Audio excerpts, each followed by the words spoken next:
مساكم الله بالخير. الحج يبهر المسلم والغير مسلم، لأن أعداد الحجاج اللي يجتمعون من كل العالم في مكان واحد شيء رهيب.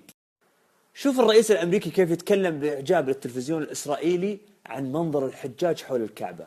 One thing this shows is how far over they go here. Look how far this is. This goes all the way down here, all the way down. Nobody sees that. You don't see that in the pictures. But when you look at this tremendous sea of love, I call it a sea of love. It's really something special that all these people traveled here from all parts of the country. فعلا شيء فظيع، ما يقارب 2,000,000 شخص كل سنة في مكان واحد. تحتاج التأمل.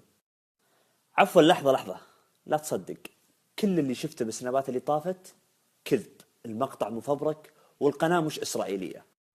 شوف المقطع الحقيقي يتكلم فيه الرئيس الأمريكي عن الحشود اللي تجمعوا يوم تنصيبه. One thing this shows is how far over they go here. Look how far this is. This goes all the way down here, all the way down. Nobody sees that. You don't see that in the pictures. But when you look at this tremendous sea of love, I call it a sea of love. It's really something special. تدرون ليش سويت كل هذا؟ لأنه كثير منا يصدق الإشاعات ويتناقلها وهي بالأصل كذب. هذا الوضع اللي حاصل عندنا.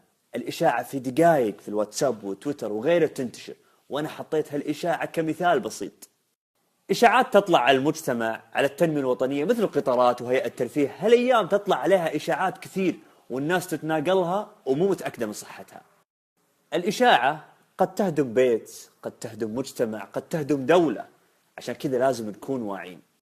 في النهاية الإسلام عالج الإشاعة ب3 نقاط: الأولى التثبت، الثانية الناقل للإشاعة من الفاسقين، الثالثة التفكر في عواقب الإشاعة.